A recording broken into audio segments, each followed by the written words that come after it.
बिस्मिल्लाहिर्रहमानिर्रहीम, अस्सलाम वालेकुम। हुकूमत और इसके हवारी जो तस्वीर पेश कर रहे हैं कि उनको एक नया काजी फाइज ईसा मिल गया है, तो जनाब हमारी इतलात ये है कि ऐसा नहीं है। हुकूमत ने जिस तरह से याह्या अफरीदी साहब को चुना है और जिस प्रोसेस के तहत चुना है वही सारा क्वेश्चनेबल तो है। और इसके हवाले से जनाब अब ये हो रहा है कि कराची के वकला ने इकट्ठे होकर प्रेस कॉन्फ्रेंस की है, लाहौर में वकला इकट्ठे हुए हैं और वो कह रहे हैं कि ये जो 26वीं तरमीम है इसको हमने हर सूरत चैलेंज करना है। और ये सारा जो प्रोसेस है जिसका तहरीक इंसाफ ने बायकॉट किया, ये अपनी जगह उसको भी जाहिर है कि वो चैलेंज करेंगे और देखेंगे। लेकिन जहां तक ये बात है कि हुकूमत समझ रही है कि उन्होंने एक और काजी फाइज ईसा ढूंढ लिया है और याह्या अफरीदी साहब अगले 3 साल हुकूमत को ही सर्व करेंगे और नून लीग के साथ रहेंगे और सारा कुछ वैसे होगा जैसे हुकूमत ने सोचा है और काजी फाइज ईसा के दौर का ही कंटिन्यूएशन होगी, बिल्कुल वैसे होगा। तो जनाब ऐसा होता नज़र नहीं आ रहा। हुकूमत के लिए इस हवाले से कोई अच्छी खबर नहीं है।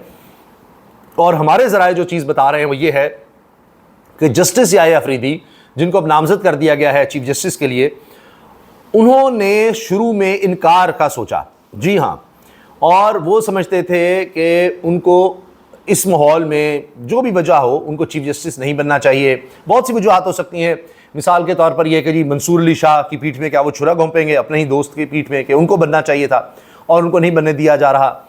और इसके अलावा ये कि अभी वो 3 साल बाद उनको रिटायर होना होगा, क्योंकि 3 साल से ज़्यादा वो नहीं रह सकते चीफ जस्टिस, वरना वो 8 साल तक जज रह सकते थे और उस दौरान वो दोबारा चीफ जस्टिस बन सकते थे। इसके अलावा जो माहौल है, सारी कंट्रोवर्सी है जो काजी फाइज का दौर रहा है, और उसके बाद ये सारी अपॉइंटमेंट होना, ये भी कंट्रोवर्शियल है कि वो लोग अपॉइंट कर रहे हैं जो खुद नहीं सीटें जीते हुए, और ये सारा प्रोसेस ही गलत है और ये तरमीम ही गलत है। तो ये सब बातें थी। फिर ये कि असदूर जैसे साफ़ी कह रहे हैं कि हमें तो काजी फाइज ईसा का जो असल चेहरा था, जो घिनौना चेहरा उनका सामने आया बतौर चीफ जस्टिस, जिस तरह के उन्होंने फैसले किए 13 जनवरी के बाद, हमें समझ आई कि ओहो ये तो कुछ और ही कहानी है। और हमने उनके बारे में फिर उसके बाद बात करना शुरू की और बोलना शुरू किया। लेकिन जस्टिस याह्या अफरीदी पर तो हमें 3 साल पर ही यानी हम नज़र रखेंगे, और अभी से हमें पता है किस तरह से आया, क्या हुआ।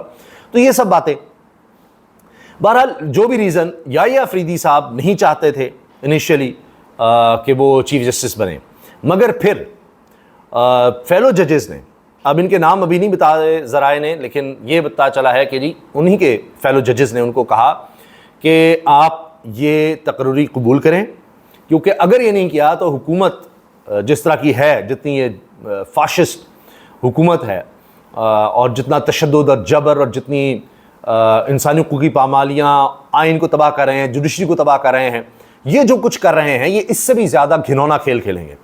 तो आप कम अज़ कम ये कबूल कर लें ताकि फिर ये और ज़्यादा ना गिरें, किसी और को वरना लाएंगे। इनकी सोच होगी कि बिल्कुल ही कोई नौकर और ग़ुलाम इनको चाहिए, और यही सारी सोच थी। मंसूर अली शाह का रास्ता रोकना था और उसके बाद किसी नौकर को ये समझते थे कि ऐसा जज हम लगाएं। आगे भी ऐसे जज इन्होंने सोचने हैं लगाने का जो इनकी नौकरी करें, कोई सुप्रीम कोर्ट या अवाम को करने के लिए नहीं है। तो अब लिखा जा रहा है कि इसमें अवाम का कोई फ़ायदा नहीं है, जो ये तरमीम की गई कुछ भी नहीं, और इन्होंने जितनी तरमीम की हैं, जो भी कानून बनाए हैं, इसमें अवाम का कोई फ़ायदा नहीं, इसीलिए तो अवाम तबाह हो रहे हैं। तो बहरहाल फिर याह्या अफरीदी साहब ने कहा कि जी ठीक है। तो उसके बाद अब वो चीफ जस्टिस बन रहे हैं और नामजदगी उनकी हो गई है। अब आप ये देखिए, ये तो हमारे ज़राए से ख़बरें हैं, जो ख़बरें सामने आ चुकी हैं, अगर आप उनका तज्ज़िया करेंगे तो आपको फिर यकीन आ जाएगा कि जनाब हमारे ज़राए बिल्कुल सही कह रहे हैं। याह्या अफरीदी साहब ने नामजदगी के बाद क्या किया, एक तो अपनी अदालत में गए और वो जो बेंच था अदालत नंबर 3, वहाँ बैठे हैं, ठीक है। लेकिन मंसूर अली शाह साहब देखिए, वो कुछ बेचैन होते, कोई करते कि हाँ याह्या अफरीदी को कहते कि ये क्या है या कुछ इस तरह से होता, वो बिल्कुल मुतमईन नज़र आ रहे हैं।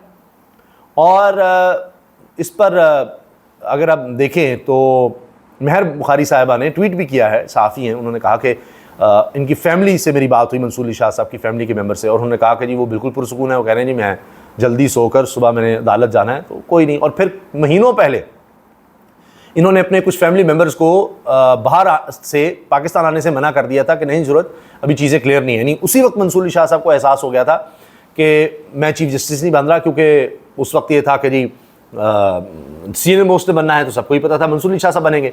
तो इन्होंने आईनी तरमीम आने से पहले ही बता दिया था अपने करीबी लोगों को कि यानी आप अब ना आएँ, क्योंकि कोई मेरी तकरीर नहीं होने वाली, ये उन्होंने इशारा दे दिया था। तो बड़ा वाज़ेह मंसूर अली शाह साहब मेंटली प्रिपेयर्ड थे।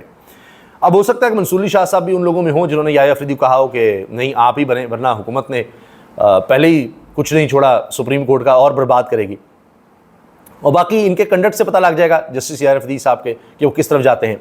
अभी बहुत कुछ होना है, जो जजेस कमेटी होगी, प्रोसिक्यूशन प्रोसीजर कमेटी, उसमें किसको साथ रखते हैं, किस तरह के बेंचेस बनाते हैं, उन चीज़ों से वाज़े होगा। लेकिन अभी ये बात सामने आ रही है कि मंसूर अली शाह साहब बिल्कुल नॉर्मल, उसी तरह और बड़े इत्मीनान में हैं। और हुकूमत जो चाहती है कि मंसूर अली शाह और मुनीब अख्तर ये इस्तीफ़ा दे दें, क्योंकि इस तरह के जजेस, इतने काबिल जजेस इनको कबूल नहीं है, ईमानदार जजेस इनको कबूल नहीं है, सारे फैसले इनके हक़ में होने चाहिए। मंसूर अली शाह साहब के बारे में राना सनाउल्लाह ने वाज़े कर दिया कि जी इनका ये कसूर था कि इन्होंने PTI के हक़ में फ़ैसला दे दिया। ये राना सनाउल्लाह कह रहे हैं। आप जानते हैं कि सिवाय इसके मखसूस नशिस्तों के फैसले के अलावा मंसूर अली शाह साहब ने कभी तहरीक इंसाफ का साथ नहीं दिया। हत्ता कि बंदयाल साहब के दौर में वो बंदयाल साहब को टफ टाइम देते रहे।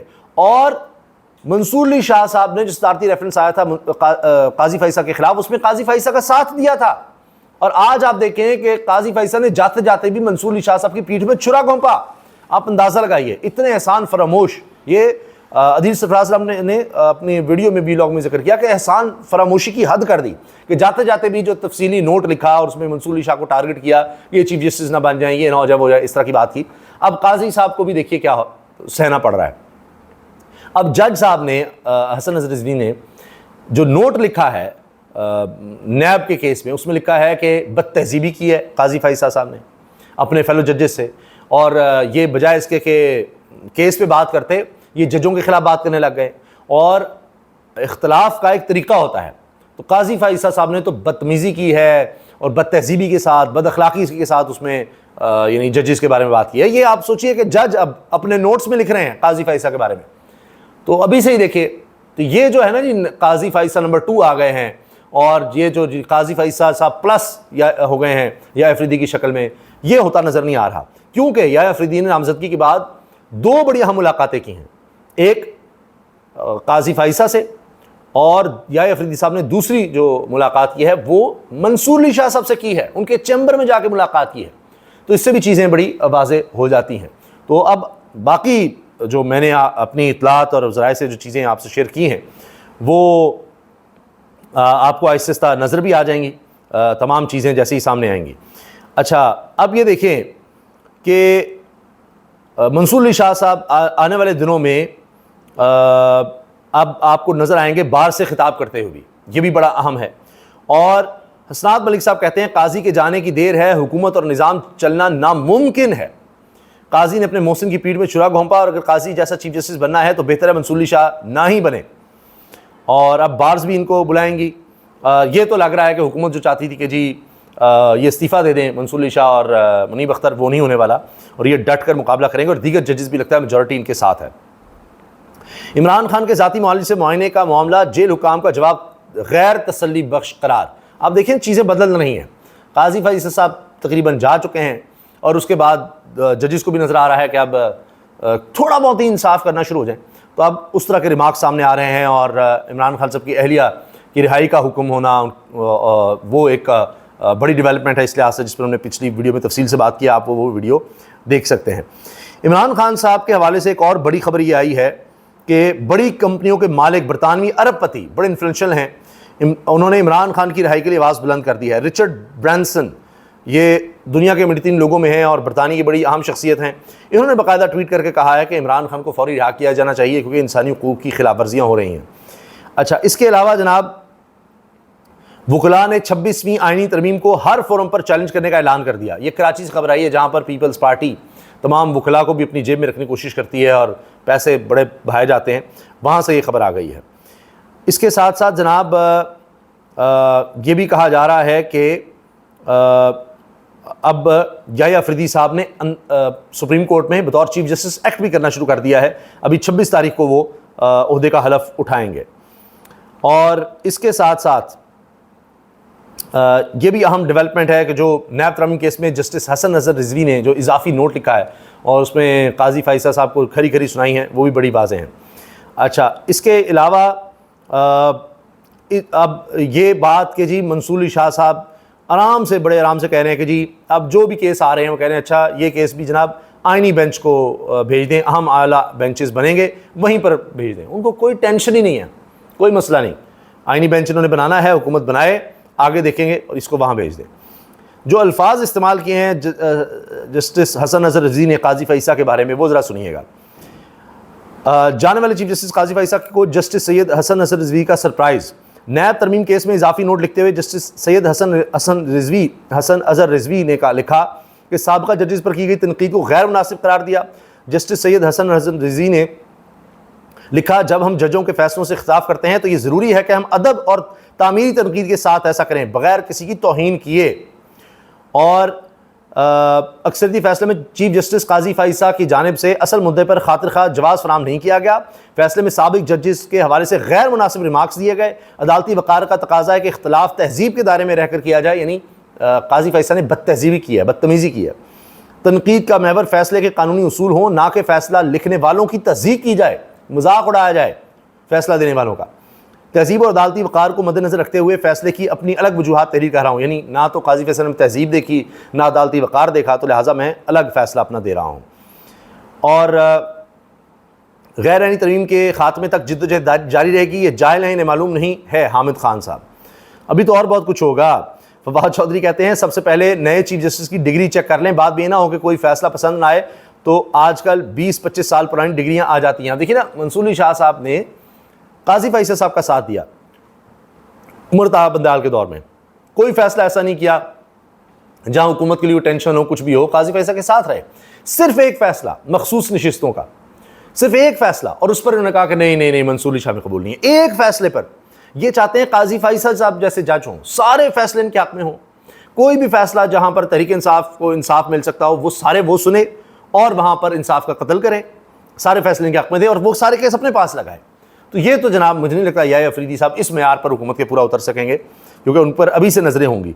जिस तरह असदुर ने कहा ना, काजी साहब को समझने में तो हमें 13 जनवरी का केस के बाद पूरी दुनिया के सामने अच्छी तरह आया हो गए, सब हो गए, हम तो पहले से ही कह रहे थे। बहरहाल तो याया अफरीदी साहब पर तो अभी से नजरें हैं, तो ये भी एक उनके लिए इम्तिहान है।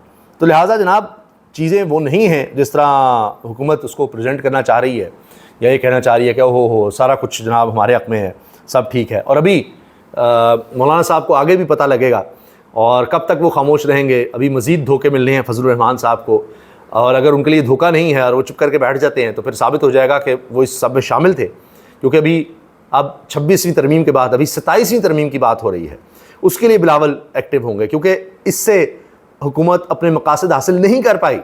या अफरीदी साहब को लगा कर भी उनको लग रहा है कि वो बात नहीं बन रही, काजी फैसा वो शायद ना बन सकें, तो लिहाजा अभी उनको अगली भी तरमीम लानी है, और उसमें शायद वो काजी साहब के लिए कोई गुंजाइश पैदा करें कि एक आईनी अदालत बना के उसमें एज बढ़ाकर रिटायर्ड बंदे को भी ला सकते हैं, वहाँ पर वो लगा दें।